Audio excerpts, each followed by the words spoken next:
Hello, j'ai la suite qui est en train de venir. J'ai réécouté ce que j'avais fait. Il y a toujours ce moment où je dis non, mais ça sert à rien, machin. Ok. Mais si, moi je trouvais ça intéressant, donc voilà.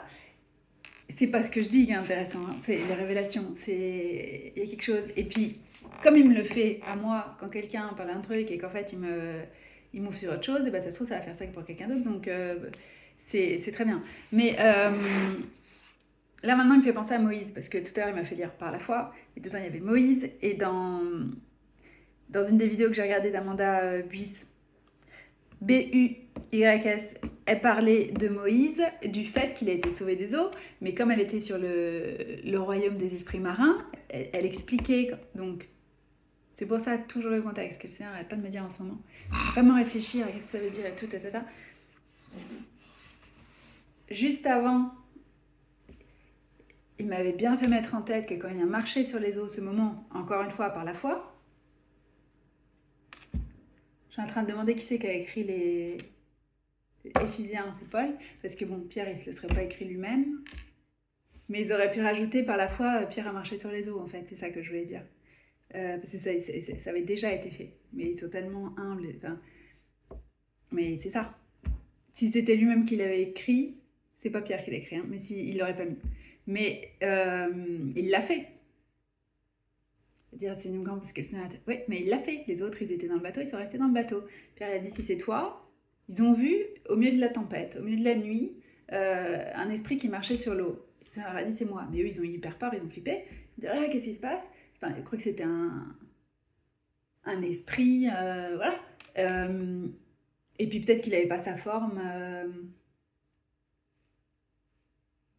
Les traits habituels qu'ils avaient de sa forme sous laquelle il leur apparaissait en fait. Parce qu'il y a eu la transfiguration, dire, il a montré qu'il pouvait apparaître sous d'autres. C'est Dieu, hein, donc si Satan il a des shapeshifters, Jésus il a quand même des capacités. C'est ça que je. Enfin, je veux dire, j'en sais rien, j'étais pas là, c'est pas ça.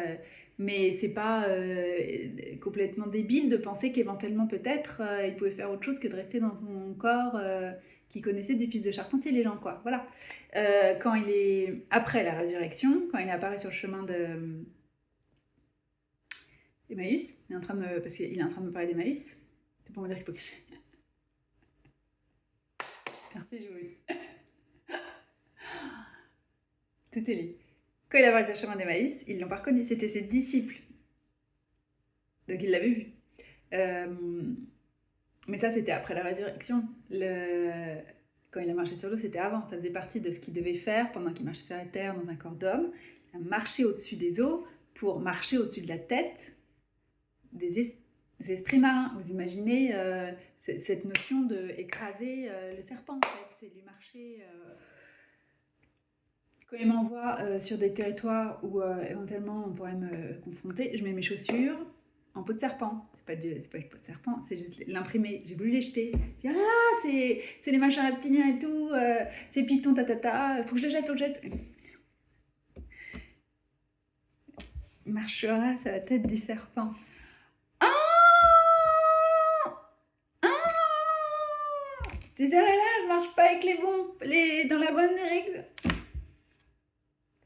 Donc quand j'y vais, c'est Patouche, elle est à moi en fait. Donc oui, je vais dans son territoire à l'autre, mais c'est moi qui. C'est pour qu'on me laisse tranquille. Mais c'est pas de l'idolâtrie sur les chaussures. Hein. C'est juste des représentations physiques qui me montrent qu'il est avec moi. Donc comme quand il me fait chanter les chansons en délai. Voilà, les trucs de guerre, il me dit je suis là en fait, parce que t'es dans ton petit corps. Voilà. C'est ça, tu te dis David face à Goliath, bon bah voilà, c'est pour se dire devant moi c'est pas des géants, mais nous oui on paraît des petites sauterelles devant eux, c'est ce qu'ils ont dit quand ils ont vu la terre promise, c'est l'impression, donc c'est pour rappelle-toi que je suis avec toi, et s'il est pas là on n'y va pas, hein, c'est vraiment pour dire je suis bien là quoi, voilà, donc il y a des petits repères comme ça, et ça me faisait rire parce que du coup je suis toujours prête à jeter ces cadeaux en fait. C'est pas drôle, hein. Mais comme je comprends pas, je dis oh là là, ça va pas. Mais il y a des trucs que j'ai jetés, un sac, parce que je pensais que voilà, ça allait pas bien, que je l'avais acheté une période de ça allait pas. Il m'a ressorti une V2.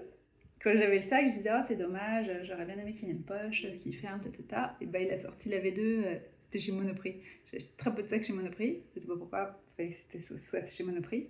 C'est plus de 10 ans, c'est même 15 après, ils l'ont remis cette année et voilà, il est encore mieux. Donc j'ai bien fait de laisser l'autre à Emmaüs, parce que c'est ça, c'est chez Emmaüs, si c'est pas Emmaüs, c'est Kilo Shop. À l'époque, quand j'étais à Paris, c'était Kilo Shop. Je pouvais où j'allais, mais c'était toujours fermé. Ils prenaient pas de toute façon. Donc là, je les ai appelés pour leur demander s'ils prenaient les meubles. Ils m'ont engueulé que je leur demande. Je trouve ça génial. On a perdu l'esprit d'origine du fondateur hein, quand même. Hein. On est loin du sujet quand même. Et genre, non, ils ont trop de choses, donc en gros, ils débordent. Bah, donne-les, en fait, t'es pas obligé de les vendre. Enfin, tu comprends le concept que tu étais censé donner à des personnes qui sont dans le... Il y en a toujours des gens, hein, on les voit, hein, il y en a même, ils ont carrément pas de quoi avoir un endroit pour mettre une table, hein, donc c'est même pas le problème. Ils dorment dans la rue, hein, donc si tu sais pas quoi faire de tes trucs, il y a vraiment quelque chose qui va pas, en fait. Et alors maintenant, c'est carrément des vitrines dans les... J'étais choquée. Des espèces de concept store. Et Maëlys, bah bien sûr, oui, c'est tout à fait l'esprit de... Bien sûr, oui, oui. Je vais aller m'acheter des robes à 5 euros euh, de marque en plus, soi-disant parce que j'ai pas les moyens. Enfin, tu prends vraiment la place des gens. Bah va faire ça, tu vas voir en fait. Tu veux jouer à être pauvre. Bah, ça c'est sûr, tu vas être pauvre en esprit, mais enfin, comme dit le Seigneur, il est très dur pour le riche de rentrer dans le royaume des dieux, quoi. De Dieu. J'ai la langue qui arrête pas de fourcher aujourd'hui, ça m'agace. Il est en train de me montrer quelque chose. Parce qu'il est en train de me libérer.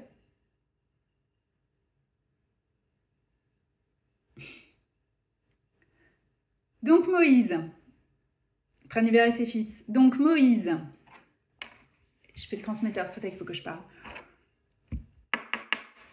Moïse.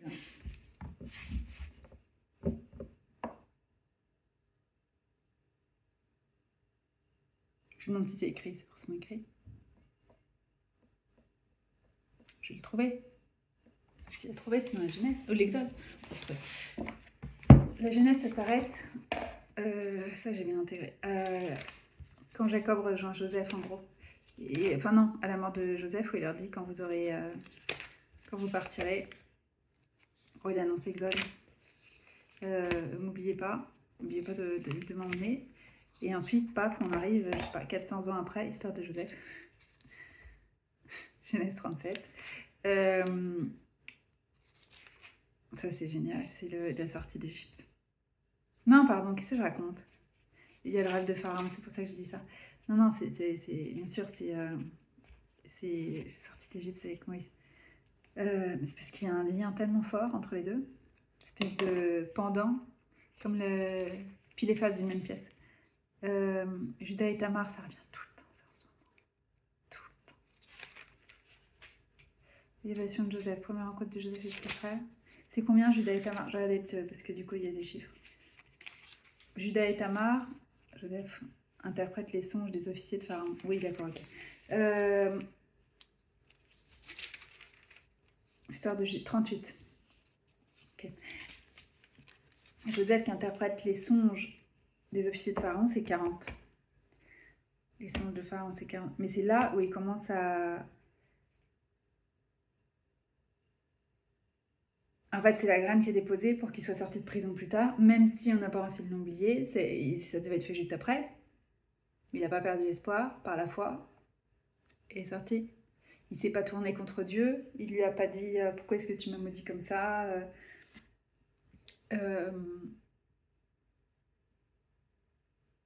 Oh, il y a forcément un moment, il a dû lui dire cette vie vaut pas la peine. Pourquoi est-ce que tu me gardes en vie? Tout ce qu'il a traversé. Et je dis ça parce que les fils de Joseph, dans le nom. Avant que vint l'année de la famine, c'est une fois qu'il avait été élevé second à côté de Pharaon. Il n'y aura pas d'autre homme plus puissant dans le royaume que toi, juste après moi. C'est ce que Pharaon lui a dit. Alors regardez, c'est...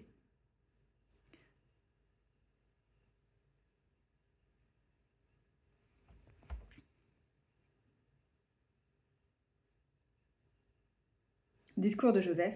Plut à Pharaon et à tous ses officiers, parce que Pharaon avait un rêve, c'est Dieu qui lui a donné, que personne ne pouvait interpréter. Un des officiers, enfin une des deux personnes qui était en prison, dont Joseph a interprété le rêve correctement. Un, il a dit Dieu t'annonce que tu vas mourir, et l'autre il a dit Dieu t'annonce que tu seras élevé, que tu vas être sorti de prison, que Pharaon va te redonner ton poste, et chacun a fait quelque chose qui avait déplu à Pharaon, et comme ces rois-là font la pluie et le beau temps sur la vie des gens, donc c'est un jour je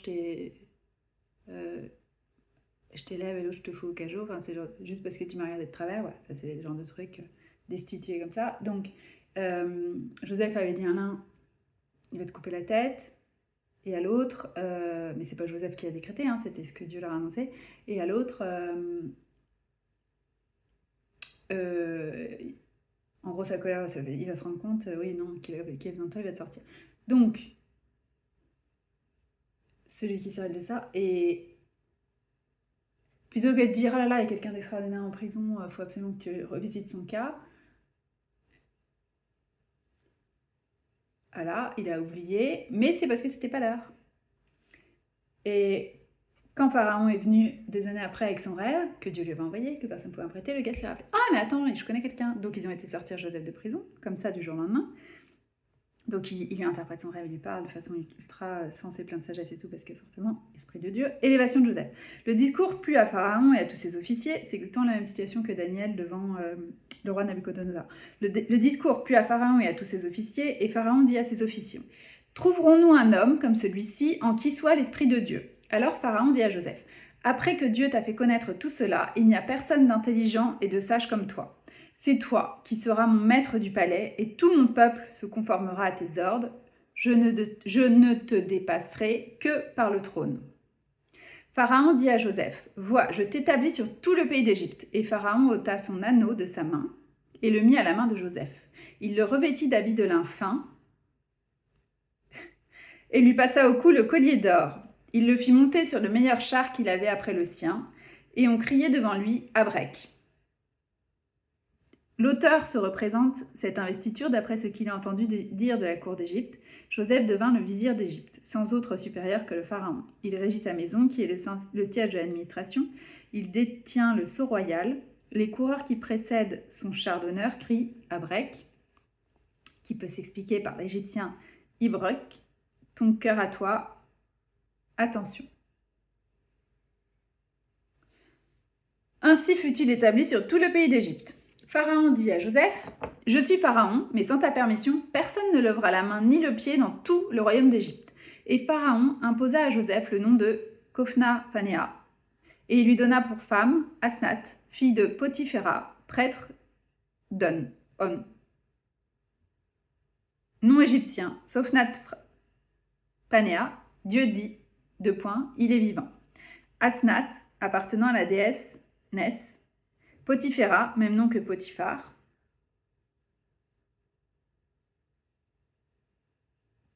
C'était son maître qui l'a fait mettre en prison. J'avais pas celle-là.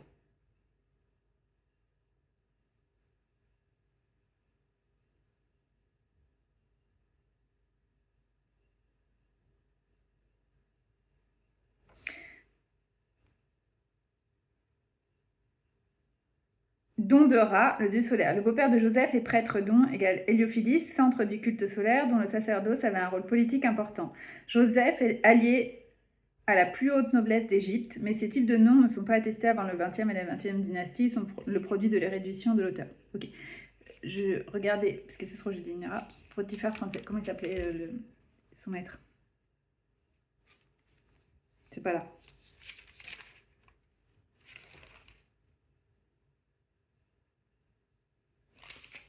« 37, il n'y a pas de 36. Ah si, c'est coupé. Ok, 37, 36.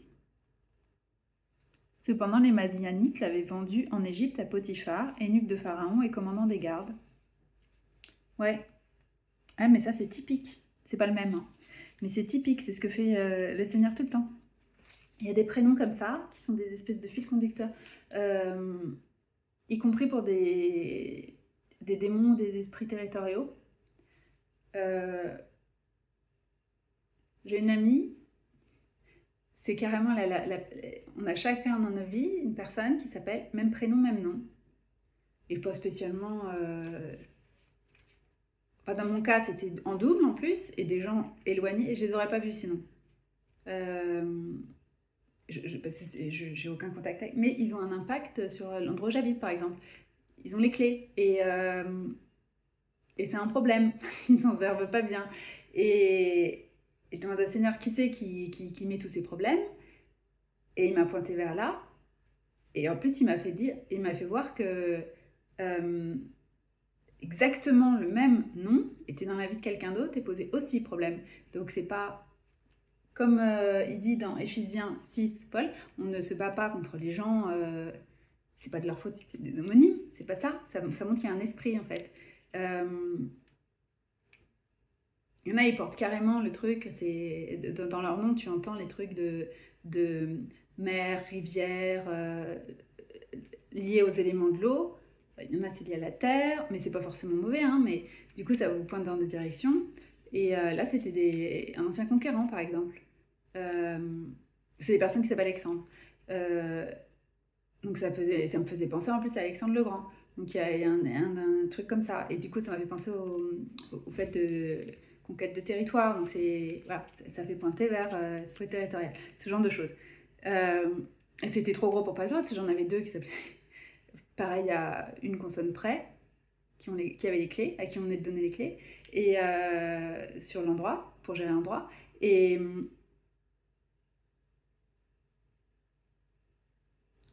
de l'autre côté, c'était comme l'office du tourisme, quand tu arrives, la personne t'accueille, quoi, dans la vie de quelqu'un d'autre. Et en fait, c'est pour t'orienter dans la mauvaise direction ou te dire c'est moi le maître du territoire. Pas du tout, non, c'est Dieu qui décide, mais bon. Donc ça, c'était super intéressant, mais je n'avais pas vu, c'est Potiphar qui l'a mis en prison parce que... Ah ouais, c'est fort.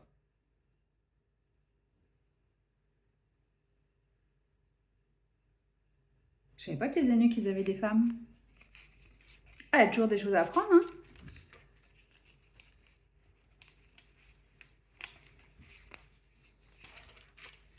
C'est peut-être pas comme après, ils étaient peut-être moins...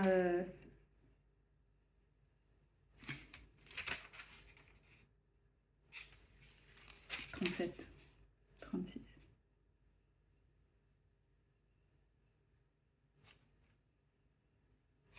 Bon, on va continuer à lire. Là, c'est... Après, on passe à Judas. Donc, Joseph et la séductrice. Joseph avait donc été amené en Égypte. Potiphar, eunuque de Pharaon, commandant des gardes, un Égyptien, l'acheta aux Ismaélites, qu'il avait emmené là-bas. Je ne savais pas que c'était les Ismaélites qu'il avait emmené là-bas. Les frères de Joseph l'ont vendu. Ils voulaient le tuer, puis oh bah non, finalement, on va le vendre. Je ne savais pas qu'il l'avait vendu aux Ismaélites. Joseph, le fils d'Isaac. Enfin, c'est Jacob, le fils d'Isaac. Donc, petit-fils, pardon. Que je me perde pas. Oui. Ce que je ne savais pas aussi, qui m'a fait voir, que je n'avais pas noté, c'est que le frère jumeau de Jacob, donc un des fils d'Isaac, pas celui qui a la promesse, c'est le Dieu d'Abraham, Isaac et Jacob, Esau, qui a donné son droit de naissance à Jacob, pour plaire à son père. Quand Jacob a dit à Isaac, va chercher une femme, pas du pays de Canaan, mais de là où on vient, enfin, d'ailleurs, il n'a pas dit, vas-y, il a dit. Qu'est-ce que je raconte?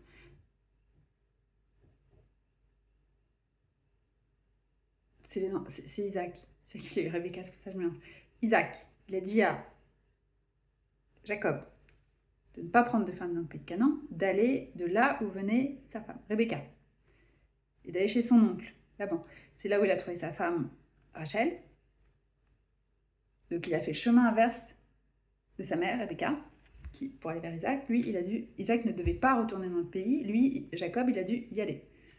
Ça montre encore une fois, quand on a des instructions différentes, le problème, c'est pas ce que tu fais, c'est qu'est-ce que Dieu te dit de faire, en fait. Il peut te dire globalement, il dit de faire l'inverse, souvent, de ce que tu t'attendrais. Donc, fais la même chose que toi. Bah non, là, Et Abraham a vu les instructions que Isaac ne devait pas y aller, qu'il devait envoyer son serviteur chercher la femme, et elle était préparée par Dieu, donc voilà.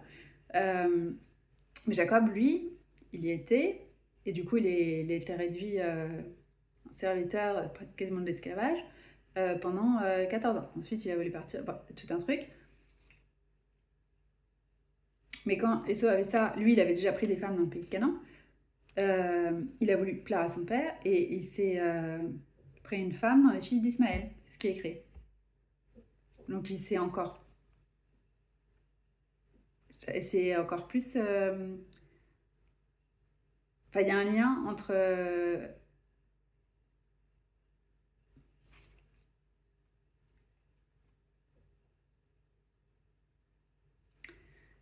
Ismaël, c'est la version Dieu fait pas assez vite, je vais le faire à ma façon. Quand on veut se baser sur notre propre compréhension. De toute façon, c'est pas possible. Donc voilà, faut être réaliste. Faut faire avec, compromis, machin. Voilà. Et ça, il avait déjà ça, et il a été le renforcer encore plus en prenant une femme, il en avait déjà d'autres, là-dedans, en voulant en plus croyant qu'il voulait s'attirer à la faveur de son père. C'est comme si ça renforce encore plus, en fait. Jacob a été poussé dans la direction de faire ce que Dieu voulait, et ça montre, en fait, à quel point si c'est pas Dieu qui te montre, quand on essaie de faire comme on pense nous, être juste, c'est n'importe quoi. Enfin, on part dans la direction inverse, quoi. Il faut pas faire comme ton frère fait, comme ton ami fait, il faut faire ce que Dieu a décidé pour toi, en fait, parce que c'est complètement différent. Ce qu'il a demandé à Abraham, c'est complètement différent de ce qu'il a demandé à Isaac, pardon. C'est complètement différent de ce qu'il a demandé à Jacob, c'est complètement différent de ce qu'il a demandé à Joseph. Voilà. Et je peux continuer, mais voilà, on a compris. Donc, le point, c'est que Joseph, il a été mis en prison parce qu'il n'a pas voulu coucher avec la femme de son maître qui a voulu le séduire, qui a menti en disant qu'il avait essayé de l'agresser et de l'abuser sexuellement. C'est terrible de faire ça. Le maître s'appelait Potiphar, et c'est là où il dit, tiens, un eunuque qui a une femme, je ne savais pas que... Voilà, donc je ne vais pas aller partir à faire une étude maintenant, mais je pensais que les eunuques, c'était des personnes qui pouvaient pas... qui n'avaient plus de partie génitale et qui étaient complètement... qui n'avaient plus de désir sexuel et tout, que c'est pour ça qu'ils étaient dans les harems et tout ça. Apparemment, là, c'est autre chose. Donc, mais c'est en Égypte. Donc, c'est pour ça que je me fais toutes ces réflexions. Ah, tiens, j'avais pas réalisé. Donc, il s'appelle Potiphar. Il a cru sa femme, alors que Joseph était complètement dévoué. Et c'était lui qui gérait sa maison. Hein. Et, allez, hop, moi, je fais rien, je te laisse. Tu gères. Parce que tu vois très bien que c'est une personne de confiance et tout. Hyper droit machin, donc c'est complètement absurde de croire qu'il a voulu abuser de la femme. Mais bon, voilà, donc il le met en prison, il a croupi là-dedans pendant des années. Il interprète les songes des officiers de Pharaon correctement. 2 ans après, voilà, ils lui ont dit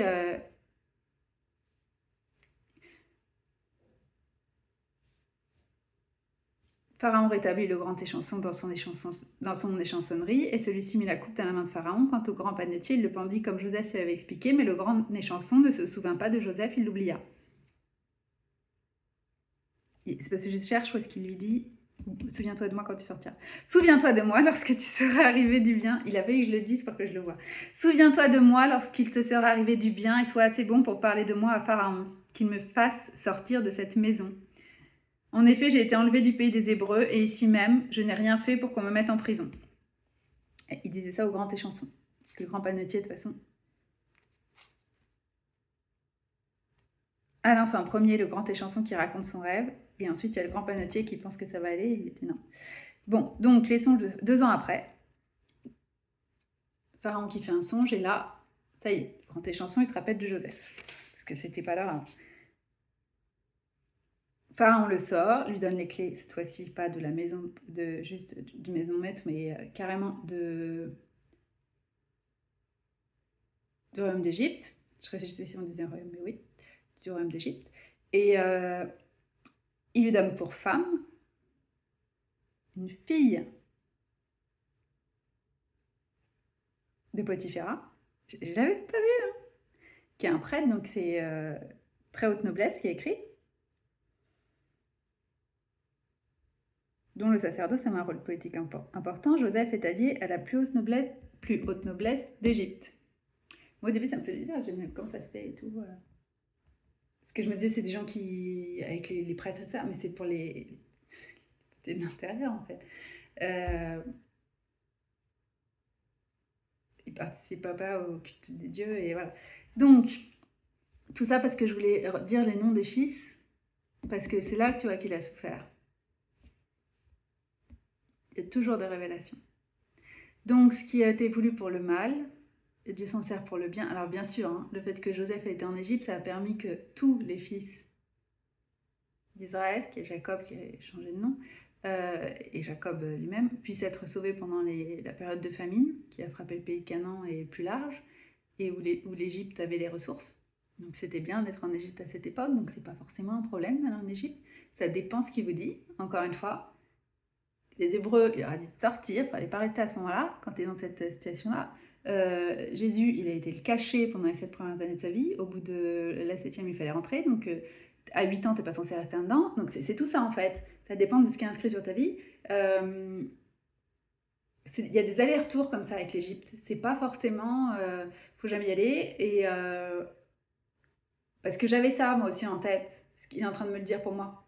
C'est ça, hein, les interprétations... je fais plein d'erreurs d'interprétation parce qu'on ne sait pas dans quel sens il fait les choses en fait. Mais par contre, ce qui est sûr, c'est que l'Égypte, c'était un des territoires des faux dieux. Ils ont tout leur... on ne doit pas dire panthéon sûrement dans ce... Parce que ça fait grec ça, c'est pour ça que je fais une petite pause. Mais c'est le même principe quoi, le groupe je voulais dire. Il y en a plein. Donc... plus en Égypte, il y avait des petits dieux aussi, des dieux pour tout et rien. C'est vraiment... c'est comme les saints des catholiques, quoi. Pour chaque jour, t'as un dieu, quoi. Ça revient à ça, hein. C'est tellement il y en avait... Dieu, tu sais, qui te met ton paillet en son droit. Enfin, c'est vraiment des trucs...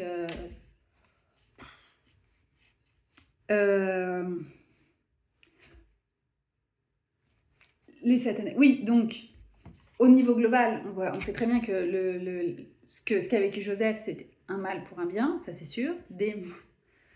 Mais même pour lui au niveau de sa vie, ce qui a été voulu pour son mal, la personne qui l'a mis en prison au final, ça a été utilisé à la fin pour lui redonner son statut et tout. C'est pas la même personne, mais c'est le même nom. Et donc c'est pour beaucoup, ils utilisent ça. Ouais, il m'a fait remarquer. Donc voilà. Donc ensuite, les fils de Joseph, c'est Vacambois qui l'a souffert. Avant que vint l'année de la famine, il naquit à Joseph 2 fils que lui donna Asnath, fille de Potiphéra, prêtre d'Adon. C'est déjà écrit, hein, donc il le répète. Quand c'est répété, c'est que c'est important. Joseph donna à l'aîné le nom de Manassé, car dit-il, Dieu m'a fait oublier toute ma peine et toute la famille de mon père. Quant au second, il l'appela Éphraïm, car dit-il, Dieu m'a rendu fécond au pays de mon malheur. Voilà, ça montre bien quand même que il l'a bien senti passer, quoi. Et il a vu ses frères, revu ses frères, qu'uniquement après avoir été déjà restauré, après avoir eu ses fils, après avoir vu en fait tout ce chemin qu'il avait traversé, où est-ce que ça l'avait amené, et d'avoir cette capacité. Bon, déjà, il y a la guérison, et ensuite tu réfléchis et tu te rends compte que si tu n'avais pas vécu ça, et ben tu pourrais pas avoir ce rôle-là aujourd'hui, qui est clé pendant la famine. Il les a régulés en fait, il leur a dit qu'il fallait stocker, que oui, là il y allait avoir, ça doit être 7 et 7. Grosse récolte, des grosses années où c'est super, c'est pour que vous stockiez en fait, il faut quand même manger pendant, mais c'est pas la peine de manger à plus n'en pouvoir, c'est voilà, tu manges à ta faim et le reste tu stockes parce qu'on va en avoir besoin pendant 7 ans, on n'aura rien, il faudra être sur les réserves. Et du coup, il avait cette sagesse-là et à ce moment-là, il a racheté les terres. Les gens, ils n'avaient plus rien après pendant la famine. Il est en train de montrer. Il est toujours en train toujours des transactions territoriales. Et c'était à Joseph. Donc c'était à Dieu. Il y a toujours des couches. Il a écrit que l'Égypte c'était à lui. C'est écrit dans Isaïe et dans d'autres. Il n'y a pas que. Il y a les. Non, c'est pas la Syrie. Assyrie, avec les A, 2 S. Plusieurs pays comme ça qui les a. Ouais. En tout cas, qui les rappellera et tout. Parce que. Il y a beaucoup, beaucoup de liens. Donc. À la fin, ils n'avaient plus rien pour échanger, pour acheter du blé et tout. Ils vendaient leurs terres. Et c'est comme ça que le pharaon a récupéré tout, est devenu propriétaire de toutes les terres. Mais c'est au nom de, c'est passé par Joseph, donc c'est pas.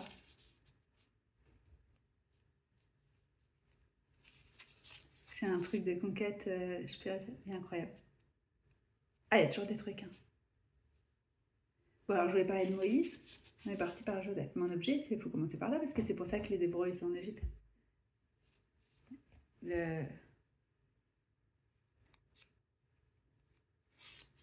Donc ça, c'est Joseph. Et ce que je disais, pour finir, quand il a vu ses frères, l'objectif, c'était pas qu'ils se vengent sur eux et tout, c'était qu'il leur montre le pardon de Dieu. Donc, parce qu'il n'y a que Dieu, en fait, qui peut faire que quand tu revois la personne que tu as laissée pour morte, on a puis ensuite vendu en esclave, à leur père, c'était le fils préféré, parce que c'était le fils de la femme qu'il aimait. Les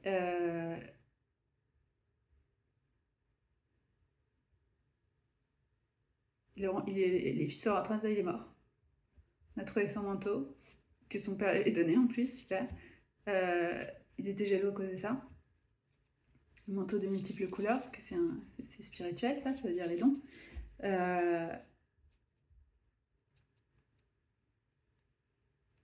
Brandon Lake, il a une chanson sur le manteau de Joseph, Coat of Many Colors. Elle est très belle, cette chanson.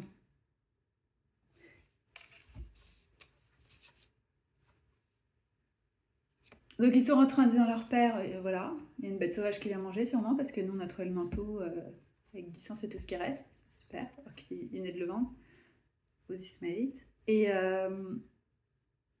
qui l'ont laissé en Égypte. Donc tout ça, et il arrive, pas dans l'immédiat, mais à quand même les accueillir et à pleurer presque, je sais pas si c'est du soulagement ou cette idée-là, mais et à leur dire, venez en fait. Et la famine et tout, donc venez ici. Donc, je vous accueille en Égypte. Et tout ce que vous m'avez fait, finalement, c'est pour que je puisse être là aujourd'hui et que je puisse sauver la famille, en fait. Et l'Égypte, j'allais dire accessoirement, c'est pas du tout accessoire pour le Seigneur, hein, mais voilà, justement. Et l'ensemble des Égyptiens ont été sauvés par la présence de Joseph, parce qu'il avait la présence d'esprit de savoir gérer. Il savait 7 ans à l'avance ce qui allait se passer. Dieu l'avait annoncé, mais il ne savait pas l'interpréter. Et il a su réguler les personnes. Parce que quand c'est la bombe, ça dépend des. Il y en a qui stockent naturellement, il y en a, ça dilapide, ça dit, il y aura toujours, bah ouais, tu sais pas en fait. Donc, comme la grâce en fait, c'est exactement la même chose que ceux qui abusent la grâce de Dieu, ça passe, ça passe, ça passe, ça passe, tu sais pas jusqu'à quand en fait. Hein, je n'aurais pas ça. C'est. Par exemple, il me dit, il faut pas que je vous trouve sur la palissade. Il y a Satan et moi. La clôture, c'est à Satan en fait. C'est pas. Si tu es sur la clôture, un pied d'un côté de l'autre, on sait pas. Ça veut dire que tu es avec Satan. Ben, il y en a, ils passent leur temps à passer d'un côté de l'autre, d'un côté de l'autre. Je vais à l'église, je me vois, voilà, c'est ce genre de truc. Tac, tac, tac, tac, tac, tac, tac, tac, tac, tac, tac. Tu sais pas quand est-ce que ça va se fermer. C'est pas le fait que forcément, peut-être que tu vas pas te réveiller demain. Ça peut même s'arrêter pendant ta vie. Hein. En apparence, tu es encore vivant maintenant, mais spirituellement, c'est déjà fini en fait. C'est ça dont je parle. Il y a des gens à qui ils ne donnent plus la capacité de se rendre compte que ce qu'ils font, c'est mauvais. Il a durci le cœur de Pharaon au moment de l'Exode. Au point qu'il a été les poursuivre, il les avait laissés partir, il s'est dit ah, non, finalement je vais partir, je vais aller les poursuivre. Et pourquoi est-ce que Dieu lui a mis cette idée en tête? Pour qu'il puisse refermer la mer Rouge sur lui, en fait, pour bien plier le truc, qu'ils comprennent bien, vous êtes avec moi, je vous protège. Ils ont vu des chars, ils étaient à pied, ils ont vu des chars leur venir dessus à toute allure, et la mer s'est refermée. Il restait plus rien de l'armée qui vous poursuivait, elle est où? Ah, ce que Dieu a dit. Et pourquoi est-ce qu'il aurait fait ça? Bon, pour montrer sa gloire et tout ça, et pour que les autres nations aient peur. Et ben, il savait aussi qu'il les a emmenés sur le pays de Canaan, il y avait des sacrés géants. Donc c'était pour les booster, pas en orgueil, mais en se disant, bon, on est quand même avec un Dieu qui sait faire des choses, quoi. Normalement, ça passe. S'il est avec toi, normalement, ça passe, quoi. Il peut t'envoyer, Ok, le gars, il est super grand, machin, mais il fait peur et tout. Il dévore, il te mange au petit déjeuner, mais j'ai comme un bouclier autour de moi. Si Dieu me protège, il me protège, quoi. Ils étaient censés avoir c'était pour booster leur foi, quoi. Parce que c'était pas rien ce qu'ils leur demandaient quand même. Une petite poignée d'hommes contre des milliers à chaque fois. Enfin, après, ils ont prospéré et tout, mais... Enfin, ils étaient déjà prospères quand ils étaient en Égypte, mais... C'était quand même souvent une histoire d'infériorité en apparence. C'était pas par la main de l'homme qui gagnait leur combat. Voilà. C'est beaucoup de stratégie, et si tu peux penser que ça vient des hommes... Il se bat pas, c'est quand il leur a dit, tous ceux qui ont un petit peu peur, vous rentrez chez vous. Ah, il y en a encore trop, vous rentrez chez vous. Les garder petite poignée, quoi. Là, c'est bon, on peut y aller. Contre, voilà. Faut, hein, quand même, hein. Donc, il construisait ça en eux, quoi. Connaissance de qui il est et ce qu'il est capable de faire. Mais, ouais, c'est une notion de... Ça fait peur, la palissade, hein. Ça, c'est pas, ouais, ça passe. Hop, hop, hop, hop, hop, hop, on peut plus. Bah non. Et puis tu peux, quand c'est fini, quoi. C'est pas faute de te l'avoir dit, redire. On n'a qu'à attendre. Là, ça m'arrange pas, je ferai ça l'année prochaine. J'avais lu un commentaire sur YouTube qui disait j'ai prévu de faire un jeûne l'année prochaine. Oh là là, j'espère qu'ils vont avoir droit à l'année prochaine, quoi, parce que c'est pas... Et alors après, quelqu'un avait commenté, il avait dit remets pas à plus tard, quoi, ce que tu sais que tu dois faire, en fait. Et